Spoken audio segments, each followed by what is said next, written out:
শেক্সপিয়ারের লেখা অনেক নাটক পড়ে, গল্প কবিতা পড়ে, শরৎচন্দ্র চট্টোপাধ্যায়ের লেখা বহু কবিতা গল্প পড়ে, রবীন্দ্রনাথ ঠাকুরের লেখা বহু উপন্যাস পড়ে।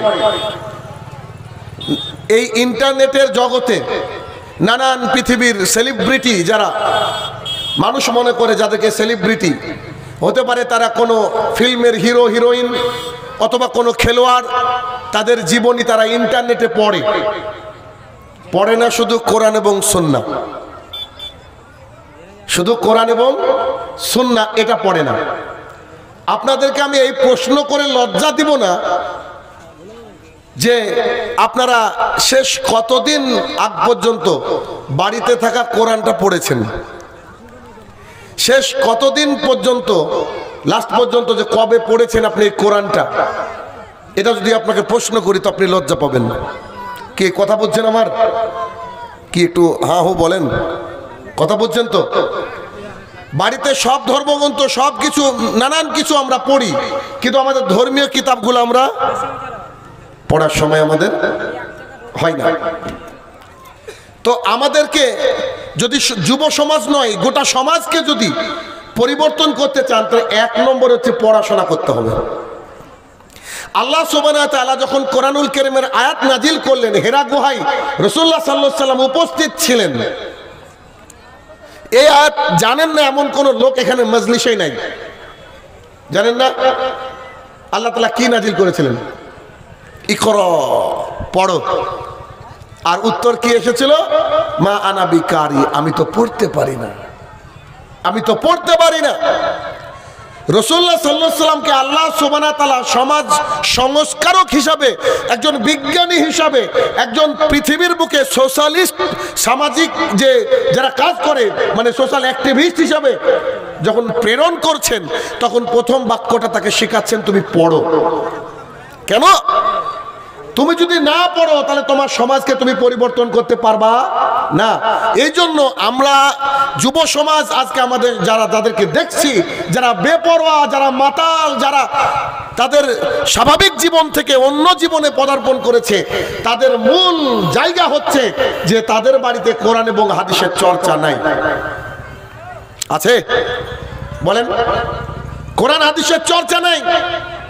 তাদের বাড়িতে সিনেমার চর্চা রয়েছে, টিভি সিরিয়ালের চর্চা রয়েছে, নানান রকমের গান বাজনার চর্চা রয়েছে। কেন? আজকে এখানে যে যুগর কল্যাণ লাইব্রেরির উদ্দেশ্যে যে জলসা পরিচালনায় যে জলসা আজকে করা হচ্ছে, এইখানে যদি জলসা না হয় একটা অর্কেস্ট্রারের ব্যবস্থা করা হতো, একটা গান বাজনার আসরের ব্যবস্থা করা হতো, যুবক ছেলেটাও আসতো আর বাপও আসতো এখানে, ঠিক না? যুবক ছেলেটাও আসতো, ওর বাবাও আসতো। কেন আসতো বলেন তো? কারণ ওর বাড়িতে চর্চাটা আছে গানের, ওর বাড়িতে চর্চাটা আছে সিনেমার, ওর বাড়িতে চর্চাটা আছে নানা রকমের ফিল্মসের বা আপনার এই যে চলমান যে টিভি সিরিয়াল নামক এই বিষের চর্চা তার বাড়িতে আছে। তার বাড়িতে করোনা দেশের চর্চা নেই। কজন আপনি যুবকদেরকে ছেড়ে দিচ্ছে 1 মিনিটের জন্য যুগর তথা সাগর দিঘির মাঝে আপনি কজন মানুষকে বের করতে পারবেন যারা জ্ঞান পিপাসু, যারা দিনকে জানার জন্য একটু চেষ্টা করে, কিছু কিতাবাদি সংগ্রহ করার চেষ্টা করে, প্রতিদিন কোরআনুল কারীমের 2-1টা আয়াত পড়ে, প্রতিদিন মুহাম্মদ সাল্লাল্লাহু আলাইহি ওয়াসাল্লাম মুখনিসৃত বাণী থেকে কিছুটা শেখার চেষ্টা করে? কজন পাবেন? আমি যুবকদের কথা বলিনি, যুবকের বাবার কথা বলেছি। যুবকের বাবাকে 1 মিনিটের জন্য ছেড়ে দিলাম। আপনার এলাকার আলেম ওলামা কজন রয়েছে যারা নতুন নতুন করে হাদিস এবং কোরআনের বিভিন্ন তথ্য বা তত্ত্ব বের করার চেষ্টা করে? শাইনুর রহমানের কথা শুরু থেকে খারাপ, সবাই জানে। মানে যে বাস্তবতা নিরিখে কথা বলে সে মানুষের কাছে ভালো হতে পারে না, ভালো করে বুঝবেন। আমি হচ্ছে সমাজের স্টিয়ারিং, তা আমার সমাজ যদি খারাপ হয় তাহলে এর জন্য দায়ী কে? যিনি স্টিয়ারিং ধরে আছেন, যিনি স্টিয়ারিং ধরে আছেন তার চর্চা নেই। তাহলে আমাদের সমাজে কোরআন এবং সুন্নাহ যে চর্চা এটা ভুলে গিয়েছে। যুবক ছেলেরা আলেম ওলামাকে দেখলে ভয় পায়, তারা কাছে ঘেঁষতে ভয় পায়। কেন? এর পেছনে দায়ী কারা? ছোটবেলায় পড়েছেন যে love totally depends on giving and return, ভালোবাসা নির্ভর করে দেওয়া নেওয়ার উপরে। রাসূলুল্লাহ সাল্লাল্লাহু আলাইহি সাল্লামকে মারতে আসার জন্য মানুষ প্রস্তুত, তাকে মজনুন মনে করে, পাগল মনে করে, জাদুকর গণক মনে করে, তার কাছে এসে তার কথায় উদ্বুদ্ধ হয়ে দ্বীন ইসলাম গ্রহণ করে। আর আজকে আমরা যারা আছি আমাদেরকে দেখলে মানুষ ভয় পায় কেন? কথা কি বুঝছেন আমার? কি একটু সাড়া দেন। তাহলে ঘাটতি আছে আমাদের মাঝে, ঘাটতি আছে আমাদের মাঝে যে আমরা কোরআন এবং সুন্নাহর যে একটা প্রেক্ষাপট এটা সমাজের মাঝে এখনো তুলে ধরতে পারিনি। সমাজের মাঝে তুলে ধরতে পারিনি এখনো। তুলে ধরার জন্য আমাদের নিজেকে আপগ্রেড করতে হবে, নিজেকে সমাজের বুকে এগিয়ে আনতে হবে।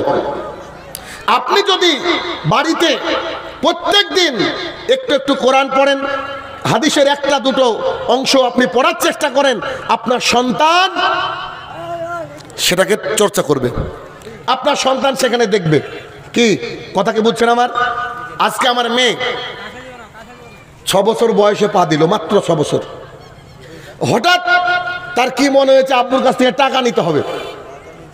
হঠাৎ, আমি আজকের কথা বলছি, যে আব্বুর কাছ থেকে টাকা নিতে হবে। নিবে কত? 10 টাকা। তো দুপুরবেলায় আমার গলাটা জড়িয়ে ধরে বলছে, আব্বু তোমার কোরআনের ফেভারিট আয়াত কি বলবো?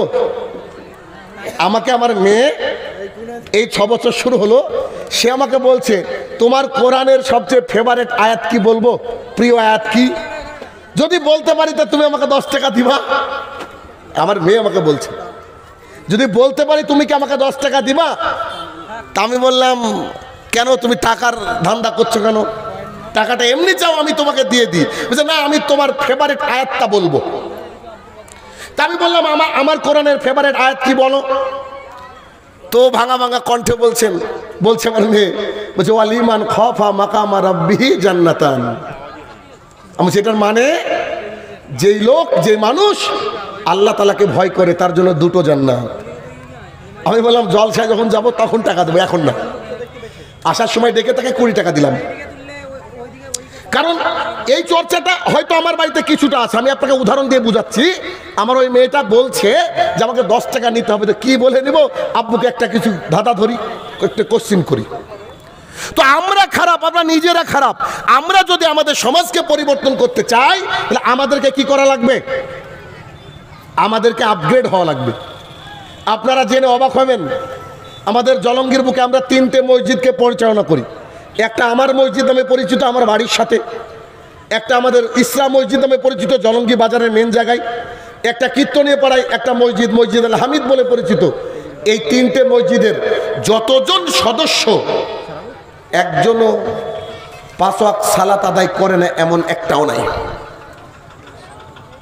কথাকে বোঝাতে পেরেছি আমি? কি বললাম বুঝতে পারছেন কি আমার কথা? একজন মানুষ এমন পাবেন না যে ফজরে উপস্থিত হয়নি। তবে মানুষ, এটা স্বাভাবিক কথা, 1 দিন 2 দিন হতে পারে মাসের মধ্যে, কিন্তু বেনামাজি পাবেন না। আমাদের যারা সাথের লোক রয়েছে তাদেরকে কখনো কি পাবেন না? বেনামাজি পাবেন না। এর পেছনে কারণ কি? আমি যদি ঠিকঠাক মসজিদে সালাত আদায় করতে না যাই, আমি যদি মানুষকে বলি যে আসেন, তারা কি শুনবে? 1 নম্বর শুনবে না। তারা কোরআন দিয়ে দলিল দিবে। তারা কি বলবে? তারা কোরআনুল কারীমের মধ্যে যে আয়াত, সে আয়াত তুলে আমাদেরকে বলবে যে আল্লাহ সুবহানাহু ওয়া তাআলা বলেছেন যে এই যে এখানে তুমি যা বলো না তা করো না। আল্লাহ সুবহানাহু ওয়া তাআলা বলেছেন, কি করবেন?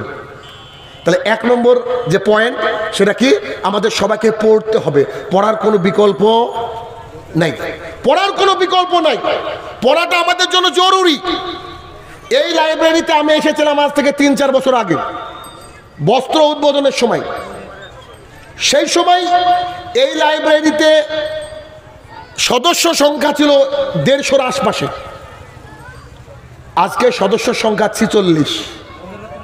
আমি ভেবেছিলাম বোধহয় 546, ভেবেছিলাম 1046, ভেবেছিলাম 2046। 150 থেকে কমে এসেছে মাত্র 46। পড়াশোনার ইচ্ছা মানুষের নাই, পড়াশোনার ইচ্ছা নেই। অথচ আজ থেকে 4 বছর আগে একটা মানুষের ইনকাম ছিল 10,000, ওই মানুষটা এখন 30,000 ইনকাম করে। আজ থেকে একটা মানুষের ওই 4 বছর আগে তার মাটির বাড়ি ছিল, আজকে তার একতলা বাড়ি হয়েছে। আজ থেকে 3 বছর আগে তার 1.5 বিঘা সম্পদ ছিল, এখন বলছে আমার এই মাঠে 7 বিঘা আছে। সব বাড়ছে কিন্তু লেখাপড়া বাড়েনি, লেখাপড়া বাড়েনি। আব্দুর রহমান আন নাসের, আমি একটা ঘটনা বলি, এটা কথা বলি, ইতিহাস থেকে শিক্ষা নিতাম আমাদের বাপদাদার কাছ থেকে।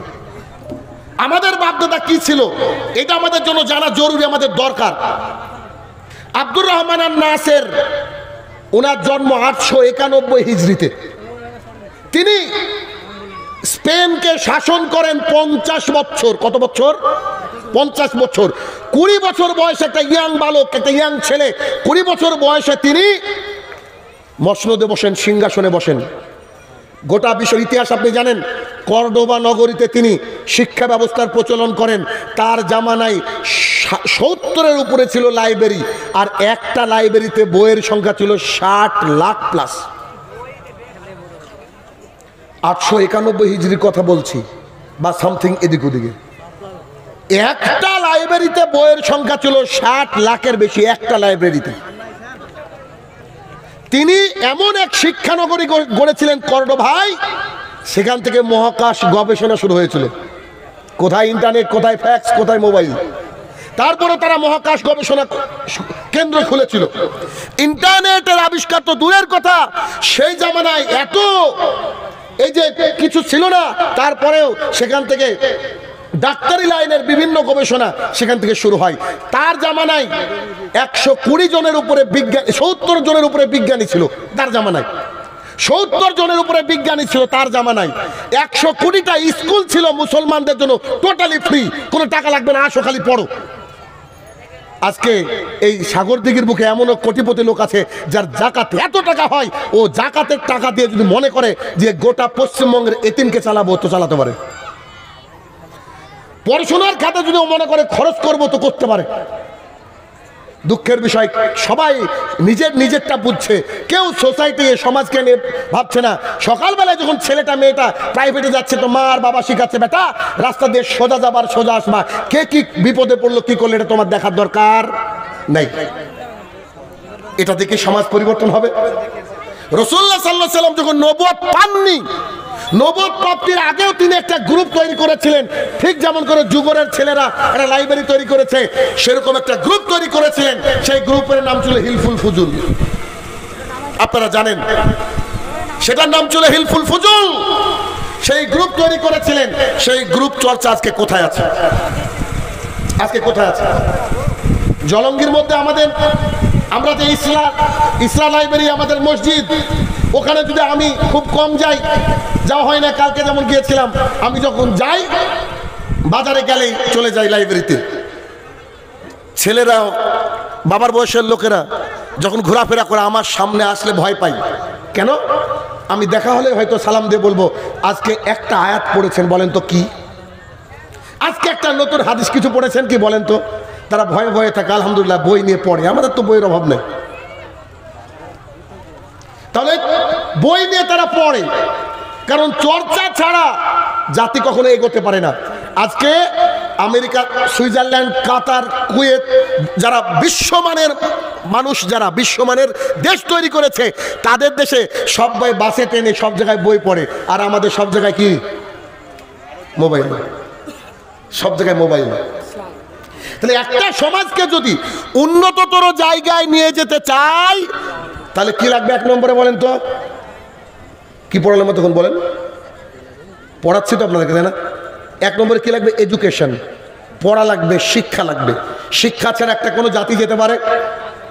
ভারতবর্ষের মোল্লারা এমন কিছু করলো, ডক্টর জাকির নায়েককে দেশ ছাড়তে বাধ্য করলো না? অমুসলমান করেনি, মোল্লারা করেছে। কিন্তু ডক্টর জাকির নায়েককে দেশ ছাড়া করার পরেও তিনি কি থেমে আছেন? কেন থামেননি বলেন তো? তার এডুকেশন, তার শিক্ষা, তার শিক্ষাটা আকাশচুম্বী। এই শিক্ষার মাধ্যমে গোটা বিশ্বের দরবারে তিনি পৌঁছে গেছেন, কোরআন এবং হাদিসকে পৌঁছাতে পেরেছেন। আপনার আমার লজ্জা লাগা উচিত, আপনার আমার লজ্জা লাগা উচিত। এই যে একটু আগে বললাম না, যে আপনার গ্রামের এমন আলেম দেখান, এমন হচ্ছে মানুষ দেখান, মানে আমি বেশিরভাগ বলছি, এক্সেপশনাল যারা রয়েছে তারা তো আছেই। একটা হাদিস আপনার সামনে এখন পেশ করি, দেখেন। একজন তাবেঈ কাসির ইবনে কাইস ওনার নাম, তিনি বলেন, কাসির ইবনে কাইস রহমতুল্লাহ আলাইহি বলেন, আমি আর আবু দারদা রাদিয়াল্লাহু তাআলা আনহু দামেস্কের একটা মসজিদে বসেছিলাম। দামেস্কের একটা মসজিদে বসেছিলাম। তো দামেস্কের একটা মসজিদে যখন আমরা বসে আছি, একটা লোক আসলো, এসে আমাদেরকে সালাম দিল। সেই লোক সালাম দেওয়ার পরে বলছেন, আমি মদিনাতুর রসুল থেকে আসছি, আমি মদিনা থেকে আসছি। একটু পয়েন্ট, একটা লোক আসলো মদিনা থেকে, কোথায়? দামেস্ক। মদিনা থেকে দামেস্কের দূরত্ব কত গুগলে দেখে নিন, আমার জানা নাই। কোথায় মদিনা আর কোথায় দামেস্ক একটু কল্পনা করেন তো। তো তিনি বলছেন, আপনার কাছে আসলাম, আবু দারদা রাদিয়াল্লাহু তাআলা আনহুকে এসে বলছেন, আপনার কাছে আসলাম কোথা থেকে? মদিনা থেকে। আল্লাহি, আল্লাহর কসম করে বলছি, আমার একটাই উদ্দেশ্য, আপনি নাকি আল্লাহ রসুলের মুখ থেকে হাদিস শুনে সেটা মানুষকে শোনান। একটা হাদিস শোনার জন্য আমি এসেছি মদিনা থেকে দামেস্ক। পাগল, উনি পাগল ছিলেন তারা, বুদ্ধি কম ছিল, মজনুন ছিলেন তারা। এত বোকা লোক একটা হাদিসের জন্য মদিনা থেকে দামেস্ক। কি মনে হচ্ছে আপনাদের? অন্তত আমি আর রাহুল এখানে এসেছি মানে মিনিমাম 100টা হাদিস শুনবেন ইনশাল্লাহ আজকে। তারপরে আপনারা, কত সৌভাগ্য আপনাদের যে আপনারা মাত্র 2 জন বক্তাকে ডেকে 100 হাদিস, আর উনি একটা হাদিসের জন্য যাচ্ছেন কোথায়? দামেস্ক। তাহলে এই হাদিস যদি যুগরের লোক জানতো, বলেন যে এখানে জায়গা দেওয়া হতো? সম্ভব হতো কি যে উনি একটা হাদিসের জন্য গিয়েছেন? দেখেন এবার। তো আবু দারদা রাদিয়াল্লাহু তাআলা আনহু বলেন, জি আমি মুহাম্মদ সাল্লাল্লাহু আলাইহি ওয়াসাল্লামকে বলতে শুনেছি, হাদিস এবার পেশ করছে, যে হাদিসটা শোনার জন্য জনৈক ব্যক্তি গিয়েছে। আমি রাসূলুল্লাহ সাল্লাল্লাহু আলাইহি ওয়াসাল্লামকে বলতে শুনেছি, কোন ব্যক্তি যদি দ্বীন শিক্ষার উদ্দেশ্যে, কিছু জানার উদ্দেশ্যে একটু রাস্তা পাড়ি দেয়, তো সেই রাস্তাটা আল্লাহ ধরে জান্নাতের দিকে ঠেলে দেন। কি বলেন তো? উনি কি হাদিস শুনতে এসেছেন নাকি জান্নাতের টিকিট কনফার্ম করতে এসেছেন? কথা মনে বুঝাতে পারছি না আমি। তিনি বলছেন যে রাসূলুল্লাহ সাল্লাল্লাহু আলাইহি ওয়াসাল্লামকে বলতে শুনেছি, কি বলতে শুনেছি? যে ব্যক্তি দ্বীন শিক্ষার উদ্দেশ্যে কোনো রাস্তা পাড়ি দেয়, রাস্তা পাড়ি দেয়, বুঝলেন না? যুগর ওই যে মোড়, যুগর মোড়। আজকে যদি এখানে মাহফিলের আয়োজন না হতো, তাহলে আজকে আপনি এখানে আসতেন, আজকে কোথায় যেতেন? যুগর মোড়ে চা খেতে, স্ত্রীর সাথে গল্প করতে, আপনার অফিসে। দেখেন এক একজনের রাস্তা এক এক দিকে কিনা, তো সবারই রাস্তাটাকে ক্লোজ করে কোথায় আসছেন? ফিল্ডে। কেন বলেন? হাদিস এবং কোরআন জানার জন্য তো। তাহলে আপনাদের সবারই রাস্তাটা বিভিন্ন দিকে ছিল, রাস্তাটা ঘুরে কোথায় আসলো? দিন চর্চার জায়গায়। এবার হাদিস বুঝেন। তিনি বলছেন, আবু দারদা রাদিয়াল্লাহু তাআলা আনহু বলছেন, রাসূলুল্লাহ সাল্লাল্লাহু আলাইহি ওয়াসাল্লাম বলেছেন, কোন ব্যক্তি যদি দ্বীন শিক্ষার উদ্দেশ্যে কোন রাস্তা পাড়ি দেয়, আল্লাহ তাআলা তার রাস্তাটাকে ধরে জান্নাতের মধ্যে ঢুকিয়ে দেন। তার মানে কি হলো? আপনি যদি ওই নিয়াতে আসেন, তাহলে আজকের রাস্তাটা এই যে এই আপনার বাড়ি থেকে যুগর লাইব্রেরি পার করে এখানে এসেছেন, তাহলে আল্লাহ রাস্তাটা কোথায় ঢুকাবে বলেন? জান্নাতে ঢুকাবে। এটা কি শুধু ওর জন্য অফার নাকি আমাদের জন্য আছে? আমাদের জন্য আছে। তো তিনি বলেন, এরপরে রাসূলুল্লাহ সাল্লাল্লাহু আলাইহি ওয়াসাল্লাম বলেছেন, শুধু তাই নয়, সেই ব্যক্তির জন্য দুনিয়াতে, আসমানে, সমুদ্রের মধ্যে যে মাছ রয়েছে তারা পর্যন্ত তার জন্য মাগফিরাতের দোয়া করতে থাকে। আমাদের একজন শাইখ, তিনি বলছেন যে আমি দার্স দিচ্ছি মদিনাতে, মক্কাতে বা মদিনাতে দার্স দিচ্ছেন, মানে মদিনা বা মক্কা মসজিদে নয়, অনেক বড় চত্বর, সেখানে আমি দার্স দিচ্ছি। আমি ভালো করে খেয়াল করে দেখলাম যে আমি তো বাঙালি, আমি বাঙালিদের জন্য দার্স দিচ্ছি। হঠাৎ করে একজন অ্যারাবিয়ানকে দেখলাম, মানুষকে দেখলে তো চেনা যায়, একজন অ্যারাবিয়ানকে দেখলাম, আমি দাস দিতে দিতে তার কাছে চোখটা আটকে গেল, সে আমার দিকে হা করে তাকিয়ে বসে আছে। তা আমি দাসটাকে থামিয়ে বলছি, ইয়া শেখ আলেক্স আন্তা ইজলিসে না, আপনি এখানে কেন বসে আছেন? আপনি এখানে কেন বসে আছেন? আমি তো বাংলায় দার্স দিচ্ছি, তো আপনি কেন বসে আছেন? তখন বলছেন আন আবি হুরায়রা রাদিয়াল্লাহু তাআলা আনহু قال قال রাসূলুল্লাহ সাল্লাল্লাহু আলাইহি সাল্লাম, এই হাদিস। কথা বুঝেননি? যে আবু হুরায়রা রাদিয়াল্লাহু তাআলা আনহু বলেন রাসূলুল্লাহ সাল্লাল্লাহু আলাইহি সাল্লাম বলেছেন, কোন ব্যক্তি যদি কোন মজলিসে দ্বীন শিক্ষার উদ্দেশ্যে যায়, আল্লাহ তাআলা বলে প্রত্যেক ধাপের বিনিময়ে একটা করে গুনাহ ক্ষমা করো, প্রত্যেক ধাপের বিনিময়ে একটা করে নেকি দিয়ে দাও, প্রত্যেক ধাপের বিনিময়ে একটা করে সম্মান বাড়িয়ে দাও। আর ফেরেশতাকে বলে যে তাদের উপরে রহমতের চাদর ধরে থাকো। আমি রহমতের চাদর ধরে আছে ফেরেশতা, গুনাহ ক্ষমা করানোর জন্য, নেকি পাওয়ার জন্য, সম্মান বাড়ানোর জন্য বসে আছি। তা আমি বুঝি আর না বুঝি, আমি তো কোরআনের মজলিসে আছি। কথা বুঝে আসছে? তাহলে আমরা আমাদের সন্তানদেরকে, আমরা আমাদের যুব সোসাইটিকে, যুব সমাজকে যদি পরিবর্তন করতে চাই, তাদের হাতে কিতাব তুলে দিতে হবে। আর কিতাব তুলে দেওয়ার দায়িত্ব একমাত্র মা এবং বাবার। বাইরের লোক পারবে না, বাইরের লোক পারবে না। যেদিন এই মুসলমান সমাজ আবার কিতাব ধরে নিবে, সেদিন একটা সমাজ পরিবর্তন হয়ে যাবে। গত জুম্মা আমি একটা মসজিদে গেলাম খুতবা দিতে গিয়ে দেখছি একজন ব্যক্তি মাথায় টুপি, মুখে দাড়ি। তিনি আমাকে সালাম দিয়ে বলছেন, ভালো আছেন? আমি বললাম জি আলহামদুলিল্লাহ। খুতবা শেষ করে তিনি আমার খুতবার মধ্যে থাকা দুটো প্রশ্ন করলো যে স্যার এই দুটো প্রশ্নের উত্তর কি হবে। আমি বুঝতে পারিনি, আমি তাকে উত্তর দিলাম। তারপরে বললাম যে তোর অবস্থা কি? ও আমার ছাত্র, আমার সেই সময়ের ফার্স্ট বয় ছিল ও। তা বললাম তোর অবস্থা কি? বুঝে সব ছেড়ে দিয়ে এখন আলহামদুলিল্লাহ এই রাস্তায় এসে পড়েছে। আমার ট্যালেন্টেড একটা ছেলে অনেকগুলা সিনেমা লিখেছে, যার সিনেমা এখনো মার্কেটে চলে, আমি নাম বলবো না, যার বেশ কিছু গান এখন পর্যন্ত চলে, ভালো ভালো কোয়ালিটির সিনেমা সে লিখেছে এবং গীতিকার হিসাবে সে পরিচিত। আমি অবাক হয়ে গেলাম, অনেকদিন পর তাকে দেখছি। কিছুদিন আগে এত বড় চুল, এখন দেখছি চুল ছোট কিন্তু দাড়ি বড়। আমি বললাম আবার ওই রাস্তায় ফিরবি না তো? বুঝে না স্যার, অনেক অন্যায় করে ফেলেছি, আল্লাহ যদি চাই ইনশাল্লাহ আমি এই রাস্তায় থাকবো। তা বললাম যাক আলহামদুলিল্লাহ। আমি বললাম যে তুই কি করে পরিবর্তন হলি?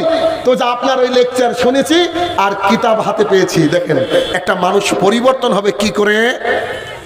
কিছুদিন আগে নায়িকা টাইকাদেরকে নিয়ে কাজ করতো, কিছুদিন আগে, মাত্র কয়েকটা মাস আগের কথা বলছি, বা 1-8 বছর হবে।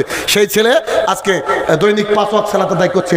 ইভেন কোরআন এবং সুন্নাহর এত জ্ঞান অর্জন করার চেষ্টা করছে। বুঝতে পারলাম যে ট্যালেন্ট যেহেতু রয়েছে, কিন্তু এত পড়াশোনা করছে যে ও মোটামুটি এখন খুতবা দেওয়ার মতো প্রস্তুত। কি বলছেন আপনি? আপনার ট্যালেন্টটাকে সঠিক জায়গায় কাজে লাগাতে হবে। 1 নম্বর কি বলেন তো? পড়াশোনা বিমুখ জাতি কখনো উন্নততর জায়গায় পৌঁছাতে পারে না। অতএব আমাদের দায়িত্ব হচ্ছে ছেলেদের হাতে কোরআনকে তুলে দেওয়া। আর সন্তানরা আমাদের দেখে শিখে, সন্তানরা কি করে? আমাদেরকে দেখে দেখে শিখে। এই জন্য আমার বাড়িটাকে ইসলামাইজ করতে হবে, বাড়িটাকে ইসলামিক অ্যাটমসফিয়ার রাখতে হবে। কেমন? আপনি যখনই ঢুকবেন বাড়িতে সালাম দেন, বেরানোর সময় সালাম দেন, সাহাবায়ে কেরামের জীবনী নিয়ে আলোচনা করেন, মা বাবা সবাইকে থাকতে হবে এমন করে যে আমার বাচ্চা যেন আগামী দিনে ইসলামটাকে বুঝে সেই অনুযায়ী আমাদের সমাজটাকে, আমাদের সোসাইটিটাকে পরিবর্তন করার চেষ্টা করতে হবে। 1 2 নম্বর পয়েন্ট হচ্ছে যুব সমাজের ধ্বংসের অন্যতম পয়েন্ট, সেটাতে এই যে সামনে আছে। সমাজ ধ্বংসের অন্যতম হাতিয়ার এখন মোবাইলটা দেশলাইয়ের মতো, যে দেশলাইয়ের কাঠি মেরে আগুন জ্বালিয়ে আপনার আমার মা ভাত রান্না করে না, ওই দেশলাইয়ের কাঠিতে কত গ্রাম পড়ে গেল। কেমন করে ব্যবহার করবেন এটা আপনার আমার ব্যাপার, কেমন করে ব্যবহার করবেন এটা আপনার আমার ব্যাপার।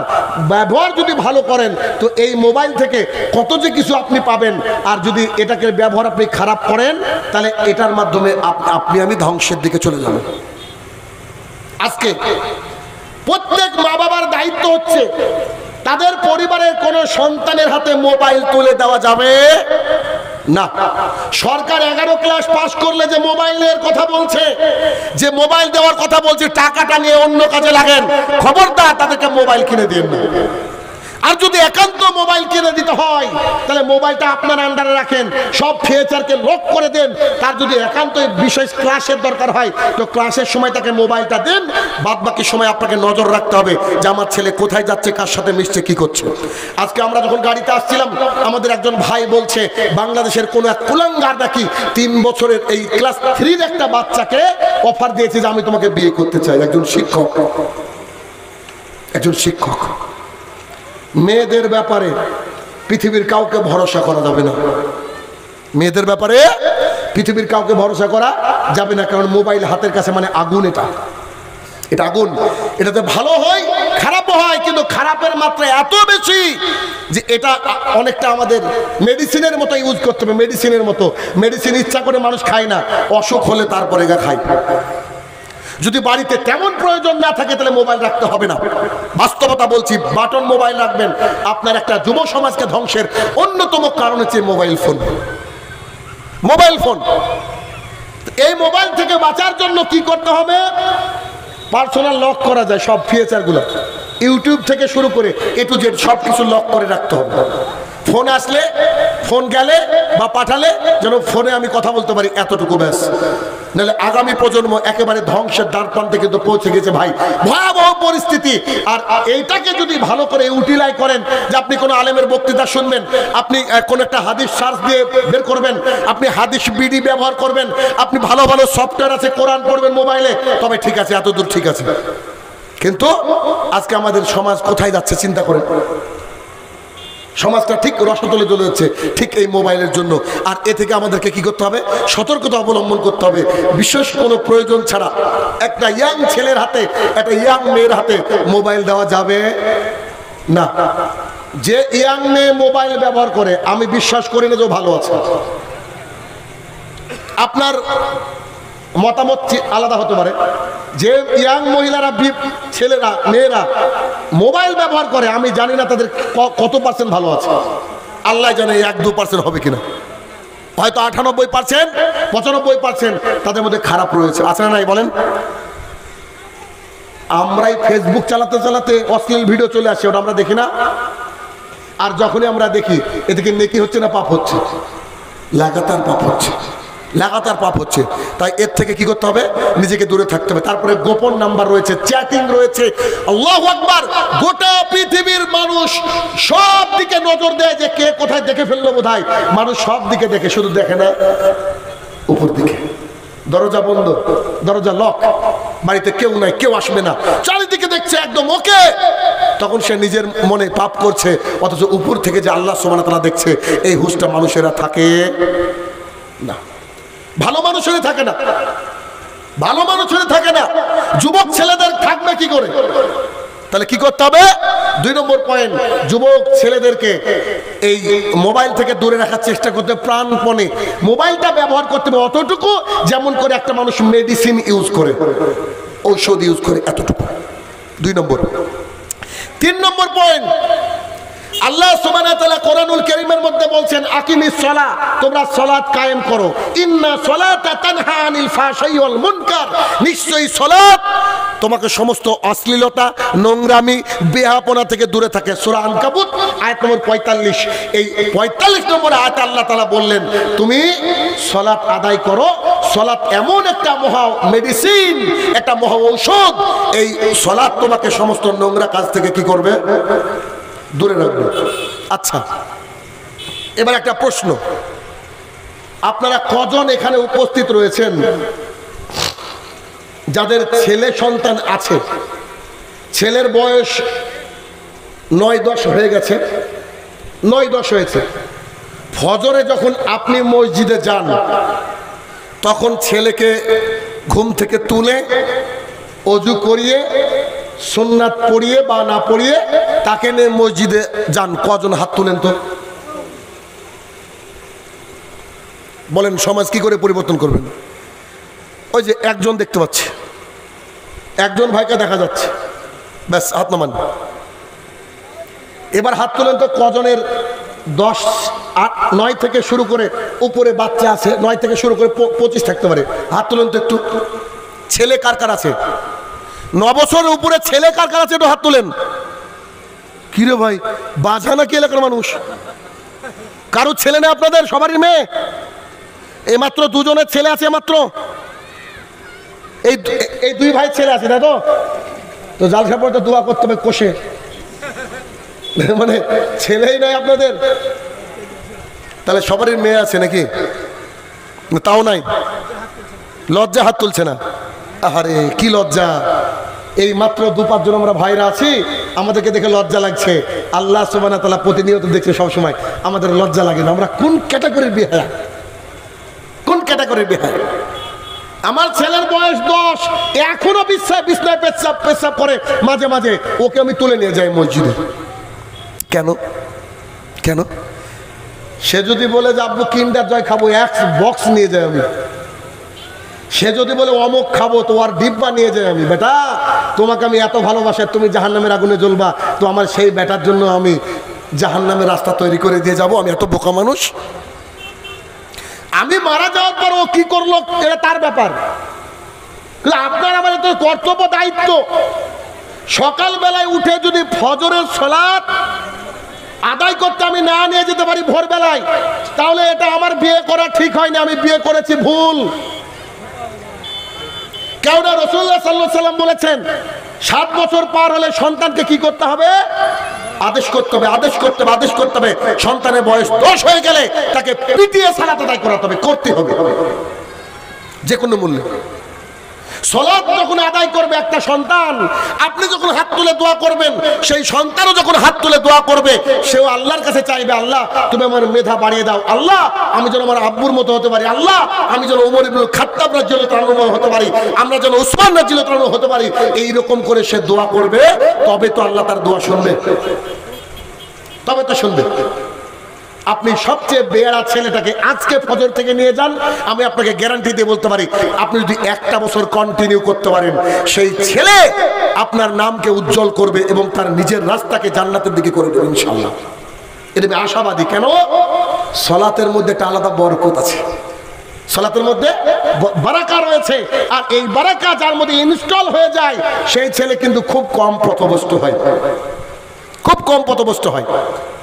এই যে রমজান মাস আসলো, অনেকে দেখেননি যে রমজান মাস আসলো, অনেকে ছেলেরা নামাজ ধরেছিল, রমজান মাস শেষ, ওর বাপও যায় না, ও যায় না, ঠিক না?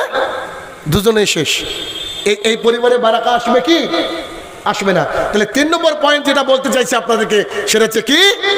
সন্তানদেরকে কি করতে হবে? নামাজি বানাতে হবে, নামাজি, নামাজি। ধরেন আপনার আধার কার্ডে নামের বানান ঠিক আছে, আপনার ছেলের আধার কার্ডে নামের বানানের, ধরেন আপনার ছেলের নাম কিছু একটা, সেই আব্দুর রহমান ছেলের নাম, এখন আব্দুর রহমান, রহমান বানানটা ভুল আছে। এখন এই সন্তানের আধার কার্ড কি ঠিক করা হবে কি হবে না বলেন? কিন্তু যে ছেলের আধার কার্ড নাই, এই যে এনআরসি তো হবে বলছে, যার আধার কার্ড নাই, সেই ছেলেকে যদি বলে যে ভারতের নাগরিক না, যদি বলে যে ভারতের নাগরিক না, কিছু আছে প্রমাণ দেওয়ার আমাদের? কথা বলেন, আছে কি? নাই। কিন্তু আধার কার্ড আছে, নামের বানানটা ভুল, এটা ঠিক করার সুযোগ আছে। একটা মানুষ, একটা যুবক ছেলে পাপ করবে, এটাই স্বাভাবিক। ও তো আর ফেরেশতা না, পাপ তো হবে, পাপ করবে, এটাই স্বাভাবিক। কিন্তু পাপ করার সাথে সাথে সেই ছেলেটা যদি নামাজ পড়ে, তার মধ্যে অনুতপ্ত ভাব আসবে, সে আল্লাহর কাছে ক্ষমা চাওয়ার সুযোগ পাবে। সে পাপটা করলো ঠিকই, কিন্তু সেই পাপটা স্টোর হবে না, জমা হবে না, সেই পাপটা ধীরে ধীরে কি হবে? প্রতিদিন ক্ষয় হতে থাকবে। দলিল আবু হুরায়রা রাদিয়াল্লাহু তাআলা আনহু বলেন, রাসূলুল্লাহ সাল্লাল্লাহু আলাইহি ওয়াসাল্লাম বলেছেন, 5 ওয়াক্তের সালাত হচ্ছে এক জুমা থেকে পরবর্তী জুমা, এক রমাদান থেকে আরেক রমাদান পর্যন্ত মাঝে যে যত গুনাহ করবে সমস্ত গুনাহের কাফারা। মানে 5 ওয়াক্ত সালাত সমান সমান কি? দিনে রাতে শুধু কাবিরা গুনাহ বাদ দিয়ে যত গুনাহ আমরা করি, 5 ওয়াক্ত সালাত আদায় করলে কি হবে? এক রমাদান থেকে আরেক রমাদান, আর এক জুমা থেকে আরেক জুমা, মানে 365 দিন যত পাপ করবেন, আল্লাহ তাআলা অটোমেটিকলি আপনার আমার পাপকে ক্ষমা করতে থাকবেন। আবু হুরায়রা রাদিয়াল্লাহু তাআলা আনহু বলেন, রাসূলুল্লাহ সাল্লাল্লাহু আলাইহি ওয়াসাল্লাম বলেছেন, ও সাহাবীরা, তোমাদের বাড়ির সামনে, কারোর বাড়ির সামনে যদি একটা নদী থাকে, চলমান স্রোতস্বিনী, স্রোত বয়ে চলে যায় এমন এক নদী, এই নদীতে তোমরা যদি 5 বার গোসল করো, গা ধোও, তাতে কি গায়ে ময়লা থাকবে নাকি? সাহাবায়ে কেরাম বলছেন, বলেন কি, অসম্ভব, গায়ে ময়লা থাকবে না। রাসূলুল্লাহ সাল্লাল্লাহু আলাইহি ওয়াসাল্লাম বলছেন, তোমাদের মধ্যে কেউ যদি দৈনিক 5 ওয়াক্ত সালাত আদায় করে, ঠিক তেমনি আল্লাহ সুবহানাহু ওয়া তাআলা তোমাদের প্রতিদিনের পাপকে ধুয়ে মুছে সাফ করে দেবেন। বলেন তাহলে সালাত হচ্ছে পাপ ক্ষমার অন্যতম মাধ্যম। সালাত হচ্ছে আল্লাহর সাথে হাসি মুখে সাক্ষাৎ করার মাধ্যম। সালাতের মতন অফার পৃথিবীর কিছুতে নাই। দলিল, আনাস ইবনে মালিক রাদিয়াল্লাহু তাআলা আনহু বলেন, রাসূলুল্লাহ সাল্লাল্লাহু আলাইহি ওয়াসাল্লাম বলেছেন, আল্লাহ সুবহানাহু ওয়া তাআলা বলেন, আমার বান্দারা যদি দৈনিক 5 ওয়াক্ত সালাত আদায় করে, আমি আল্লাহর কথা নড়চড় হয় না। যে বান্দা 5 ওয়াক্ত সালাত আদায় করবে, আমি আল্লাহ তাআলা মেরাজে যে কথা বলেছি সেই নেকি তাকে দিব, তথা 5 ওয়াক্ত সালাত আদায় করলে প্রতিদিন 50 ওয়াক্তের নেকি আমাদের অ্যাকাউন্টে ঢুকে থাকে। পৃথিবীর কোন কোম্পানি আছে বলেন? পৃথিবীর কোন কোম্পানি আছে যে 5টা কিছু কিনলে এরকম 50টা জিনিস ফ্রি পাওয়া যায়? আল্লাহ তাআলা দিবে আমাদেরকে, আল্লাহ সুবহানাহু ওয়া তাআলা দিবেন। তিনি তো রহমান, তিনি তো রহিম, তিনি আমাদেরকে দিবেন। তাহলে আপনার সন্তানকে কি করতে হবে? যে কোনো মূল্যে আপনার সাথে সাথে করে মসজিদে নিয়ে যেতে হবে। কারণ আপনি ইনকাম করেন, আপনার ইনকামে খাই, আপনার ইনকামে পড়ে, আপনার ইনকামে রাস্তায় ঘুরে বেড়ায়, সেই সুন্দর পোশাক পরে, সুন্দর খাবার খেয়ে সেই ছেলেটা সুন্দর চুল কেটে ঘুরে বেড়াচ্ছে, সেই সন্তানটাকে কি করবেন? আপনি আপনার কন্ট্রোলে রাখবেন। আর কন্ট্রোলে রাখার অন্যতম টাইম হচ্ছে কি? সালাত, নামাজ আদায় করতে হবে, কিছু করার নেই। দেখাই কি করে আপনাকে চেষ্টা করতে হবে? আপনাকে চেষ্টা করতে হবে এটা জেনে যে যদি কেউ সালাত আদায় না করে তার থাকার জায়গা জাহান্নাম। এটা আমরা জানি কি? বলেন।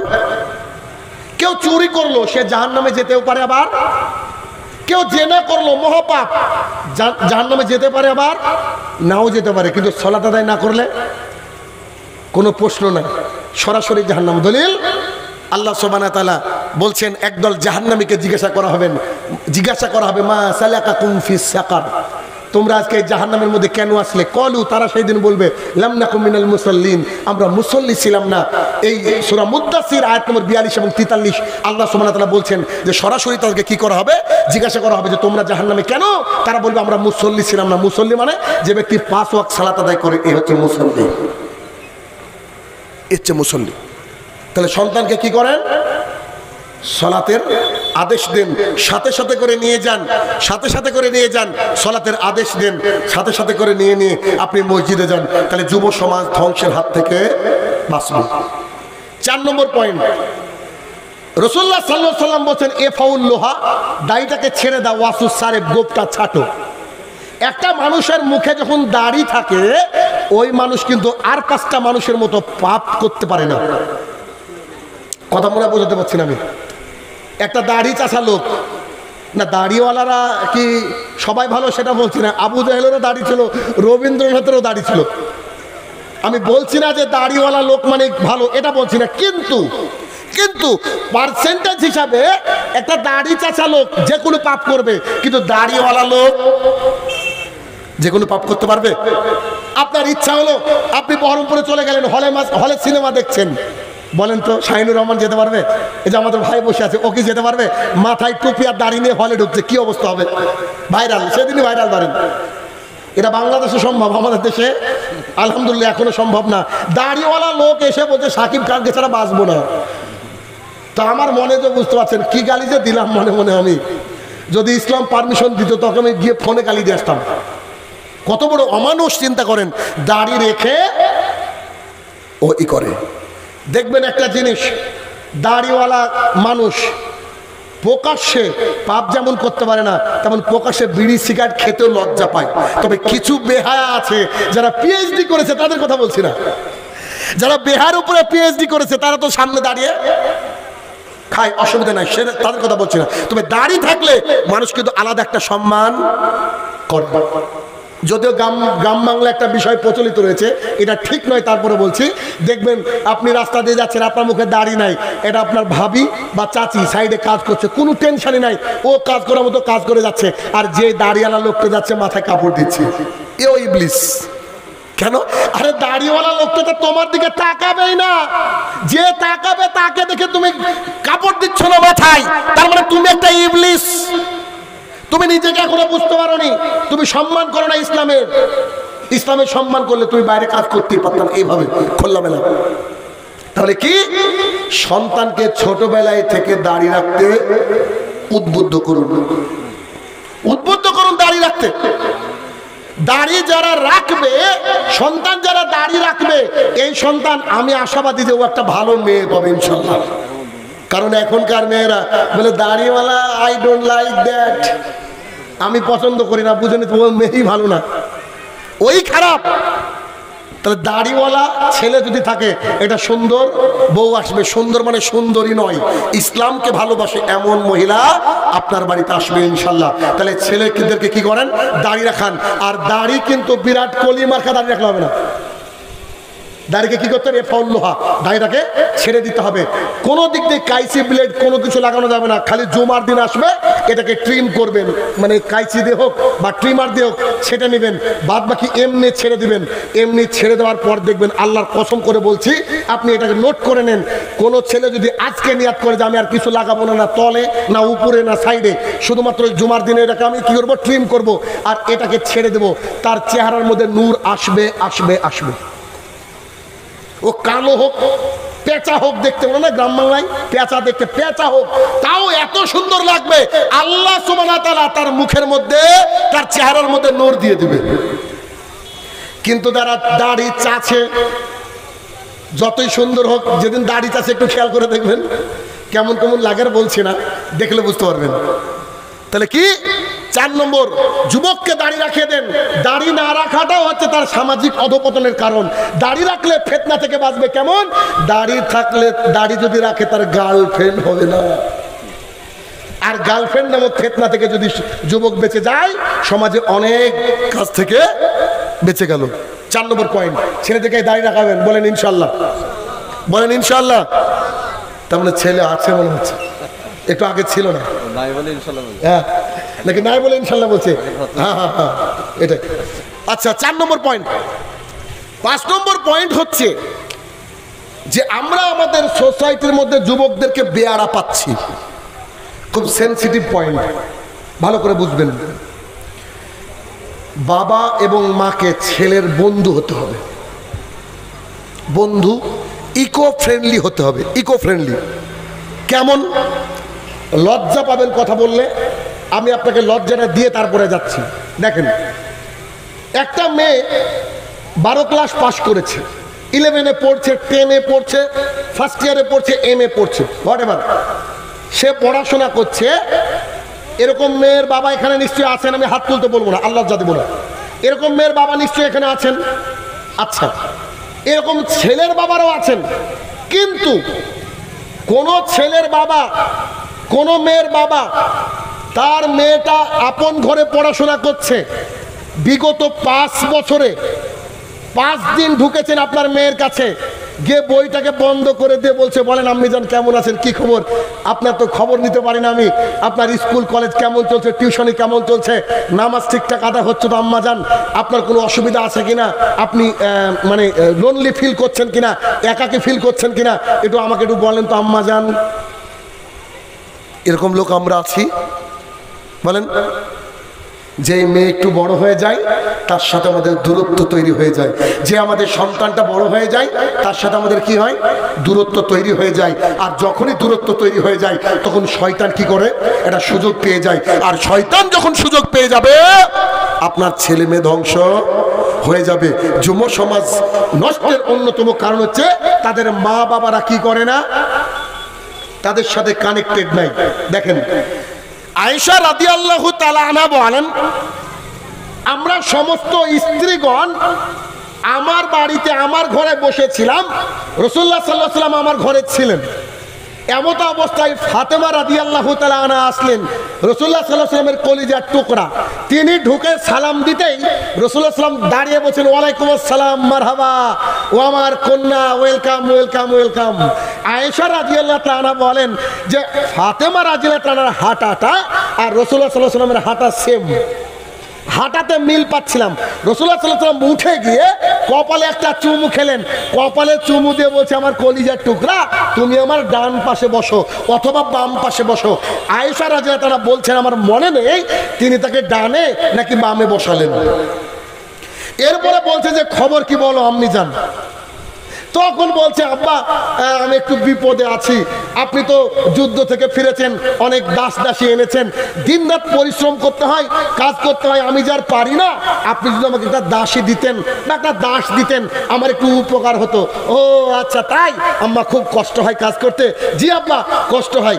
এখানে আপনার আমার চরিত্রটা কি, হাদিসটা থাক একটু বলি। এখানে যদি আপনার আমার এরকম আমি দেখি যে আমাদের মেয়ে কষ্টে আছে, অমুক আছে তমুক আছে, আমরা নিজের চাকর পাঠানোর ব্যবস্থা করব, ঠিক না? ভালোবাসি, কলিজার টুকরা, বা আরো কিছু আরামাইশ দেওয়াতে ও কাপড় কাচতে অসুবিধা হয়, ওকে আই উইল সেন্ড কি washing machine to your home, আমি ওয়াশিং মেশিন পাঠাচ্ছি। এটা আমরা রাসূলুল্লাহ সাল্লাল্লাহু আলাইহি ওয়াসাল্লামের কাছ থেকে অনেক অ্যাভেলেবল রয়েছে, মানে ওই দাস দাসী। আল্লাহ রাসূল সাল্লাল্লাহু আলাইহি ওয়াসাল্লাম বলছে, আম্মি জান একটা কথা বলি শোনো। তো কি আব্বা?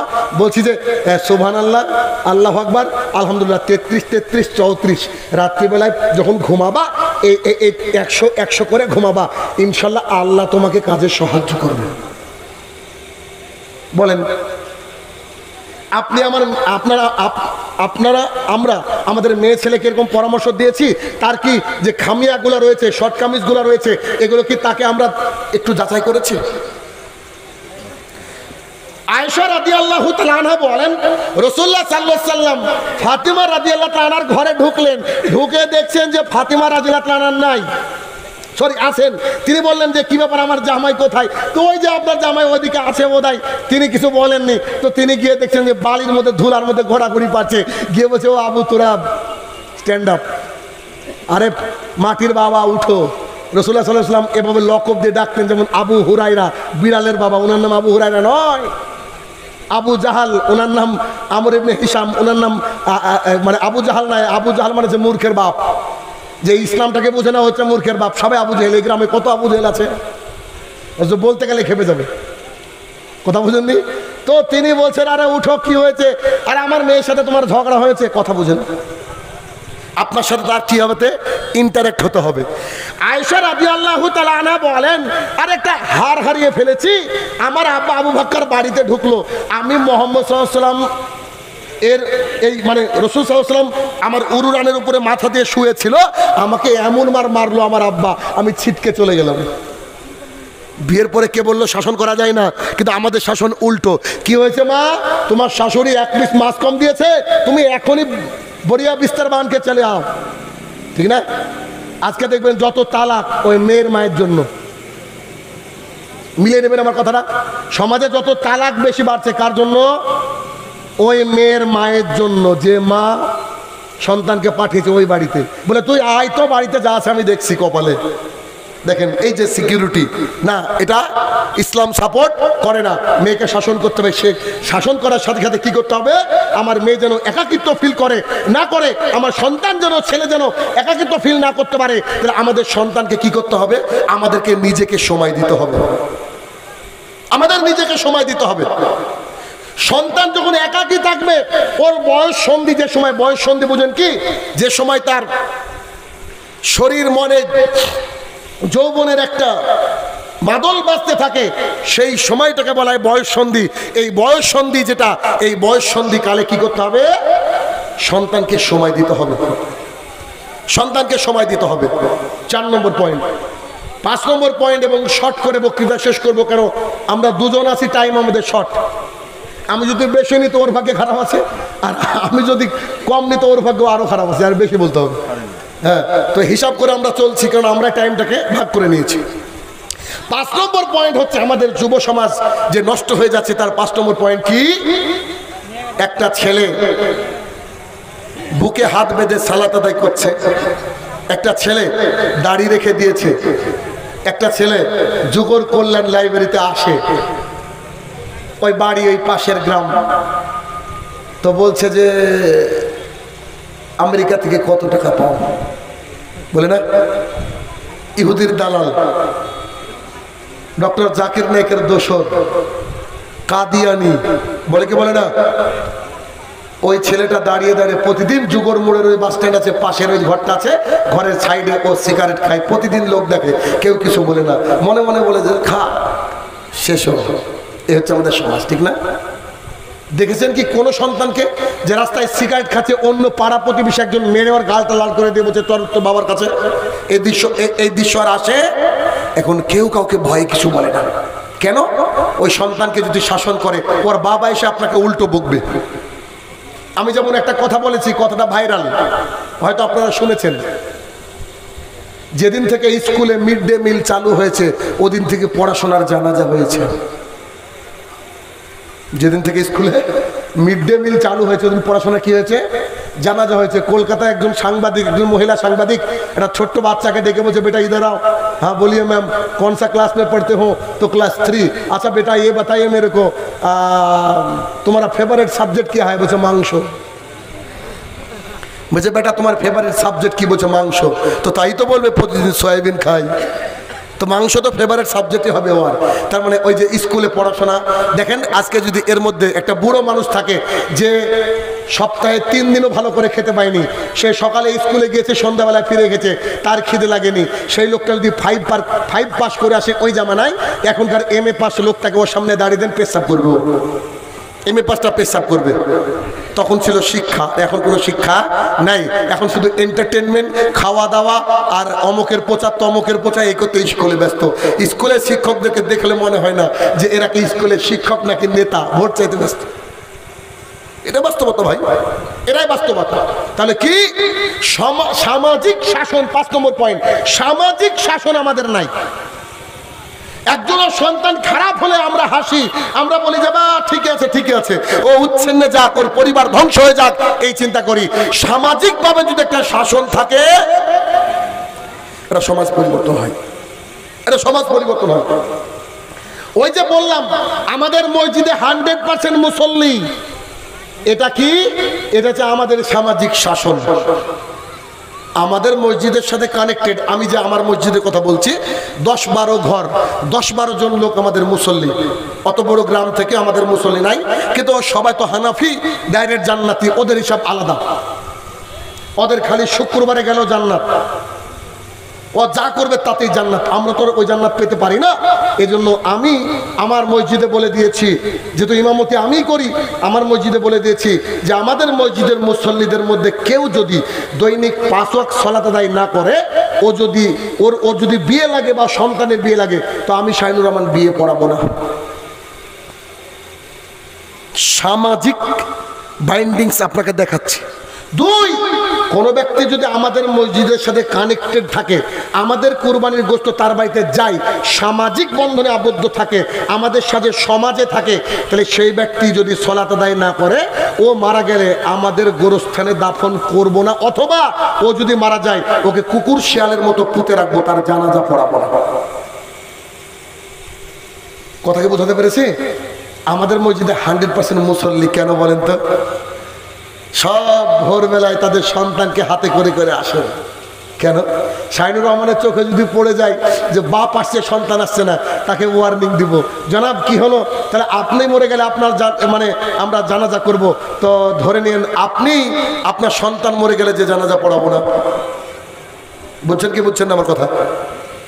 তাহলে বিষয়টা কি? সামাজিক যে শাসন, এই সামাজিক শাসনটাকে আমাদেরকে বরকরার রাখতে হবে সমাজে। যদি আমরা সমাজটাকে পরিবর্তন করার চেষ্টা করি, সমাজটাকে যদি আমরা পরিবর্তন করতে চাই, তাহলে আমাদের সামাজিক যে দায়বদ্ধতা, এই সামাজিক দায়বদ্ধতা যদি আমরা এড়িয়ে চলার চেষ্টা করি, আমাদের যুব সমাজ ধ্বংসের দিকে চলে যাবে। তাদেরকে ইসলামমুখী করেন, ইসলামমুখী। 5 নম্বর পয়েন্ট পর্যন্ত আজকে আলোচনা করলাম। ভবিষ্যতে কোনোদিন আসলে আরো আলোচনা করবে। তবে মাঝে একটা বোনাস টিপ, বোনাস টিপটা কি জানেন? আলেম ওলেমাদের জন্য, সমাজের যারা মাথা তাদের জন্য, কোনো ছেলে যদি আপনার কাছে আসতে চায় তাকে দয়া করে দূরে ঠেলে দেবেন না। কি করবেন না? দূরে ঠেলে দিবেন না, তাদেরকে বুকের সাথে লাগিয়ে নেন, তাকে নসিহত করুন, তার জন্য দোয়া করুন বাড়িতে বসে বসে, দেখবেন আপনার সমাজ শুধরে দেবেন ইনশাআল্লাহ। শুধরাবে না? এই যুগরে যখন আমি প্রথম আসি ফার্স্ট, তখন আমি শুনেছিলাম যুগর হচ্ছে আলেমের শহর, আলেমের শহর।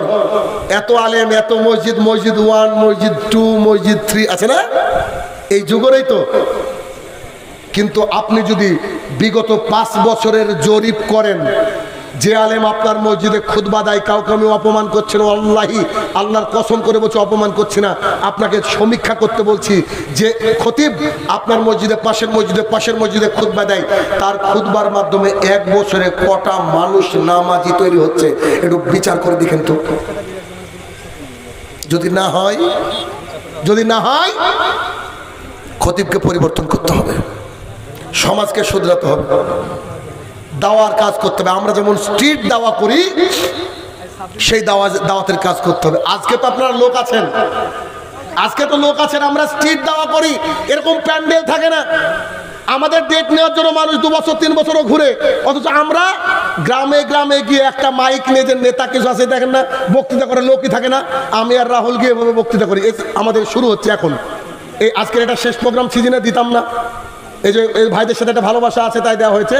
এরপর থেকে আমরা সাজাবো, আজকে সরকার পাড়া, কালকে কীর্তনীয় পাড়া, পরের দিন মধুগুনা, এরকম করে আমাদের কি থাকে, একটা টেবিল থাকে, 2-3টি চেয়ার থাকে, আমরা 3-4 জন আমাদের দায়ীরা থাকি, আমরা দাওয়াতের কাজ করি। মাইক একটু বেশি দূরে দিই, আমরা জানি লোক আসবে না, 5-10 জন লোক আমরাই ভাড়া করে নিয়ে যাই, মানে আমাদেরই লোকরা বসে, আমরা এবার দাওয়াতের কাজ করি।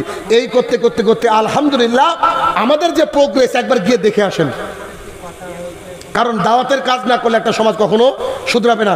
যুবক আমাদের মসজিদে গেলে আপনি অবাক হয়ে যাবেন, যুবকরা দেখতেও যেমন মাশাআল্লাহ, দাড়িও মাশাআল্লাহ, সব টাকুর উপরে প্যান্ট, একটা যুবক বার করতে পারবেন আমাদের মসজিদে যার প্যান্ট টাকুর নিচে, ইনশাল্লাহ। কি এটা দাওয়াতের কাজ করতে হবে, আলেম ওলামাদের ভূমিকা আরো অগ্রণী করতে হবে, মানুষের সাথে একবারে মিশে, মাটির সাথে মানে ডাউন টু আর্থ হতে হবে, একবারে মিশে তাদেরকে নিয়ে দাওয়াতের কাজ করতে হবে, এবং দায়ী বানানোর চেষ্টা করতে হবে, যে তোমরা আগামী দিনে একটু বক্তৃতা করবা, আগামী দিনে সমাজকে পরিচালনা করবা, এরকম করে চেষ্টা করতে হবে। এটা যে বোনাস টিপ, এটা যদি আমরা করতে পারি ইনশাআল্লাহুল আজিজ আমাদের সমাজ পরিবর্তন হবে। আজকে আমি 2 জোড়া বই এনেছি, 2 জোড়া সেট আমার লেখা বই। একটা আছে সোনালী যুগের সলাত, আর বিবাহ একটি ইবাদত। এই বই দুটো আপনাদের কল্যাণ লাইব্রেরিতে থাকবে, ফ্রি অফ কস্ট, মানে গিফট হিসেবে দেওয়া থাকবে। আমার ছেলেদের বিয়ে দেওয়ার আগে একবার বইটা পড়বেন বাবারা, আর ইয়াং ছেলেরা পারলে অবশ্যই বইটা পড়বেন। ওই বইটা পড়লে আপনার মনে হবে যে আমরা কেউ মুসলমানের বিয়েতে যাইনি, সব হিন্দুয়ানা আর খ্রিস্টানদের নীতিতে আমাদের বিবাহ পরিপূর্ণ। 2, রাসূলুল্লাহ সাল্লাল্লাহু আলাইহি ওয়াসাল্লাম কেমন করে সালাত আদায় করতেন, সালাত আদায় না করলে কি হবে, হাদিসের ইবারত সহ একবারে সুন্দর করে বাংলা আরবিতে দেওয়া আছে। বইটা নিয়ে গিয়ে পড়বেন, ইনশাআল্লাহ দেখবেন সমাজ পরিবর্তন হবে।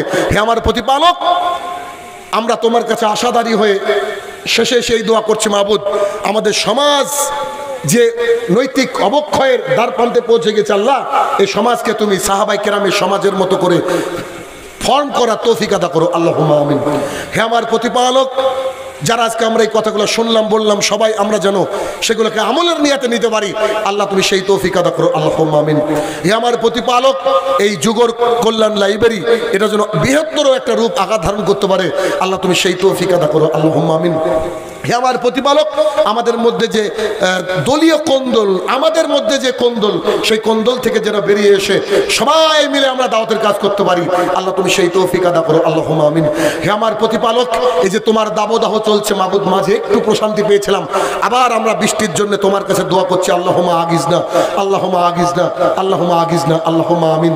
হে আমার প্রতিপালক, কবরের তলে যারা আছে তাদের কি হাল হকিকত জানি না মাবুদ, তারা যদি ক্ষমার যোগ্য হয় মাবুদ, তাকে তুমি ক্ষমা ক্ষমা দান করো আল্লাহুম্মা আমিন। হে আমার প্রতিপালক, গোটা বিশ্ব জুড়ে যে মুসলমানের যে নির্যাতন তুমি জানো মাবুদ, খাস করে ফিলিস্তিনে বহু বাবা মায়ের বুককে তুমি খালি করে দিয়েছো মাবুদ। যারা তোমার কাছে গিয়েছে তাদেরকে তুমি জান্নাতুল ফেরদৌস দান করো আল্লাহুম্মা আমিন। যাদের বুককে তুমি শূন্যতায় ভরিয়ে দিয়েছো তাদের বুকে রহমত দ্বারা পরিপূর্ণতা দান করো আল্লাহুম্মা আমিন। আল্লাহ গো, জানি না ভারতবর্ষের আগামী দিনের দিন কেমন আসতে চলেছে। আল্লাহ গো, আমাদের জন্য যদি ভয়াবহ হয়, এটা যদি পরীক্ষা হয়, এই পরীক্ষা থেকে পাশ করার উত্তীর্ণ হওয়ার তৌফিক আদা করো আল্লাহুম্মা আমিন। আসসালামু আলাইকুম রাহমাতুল্লাহি ওয়া বারাকাতুহু।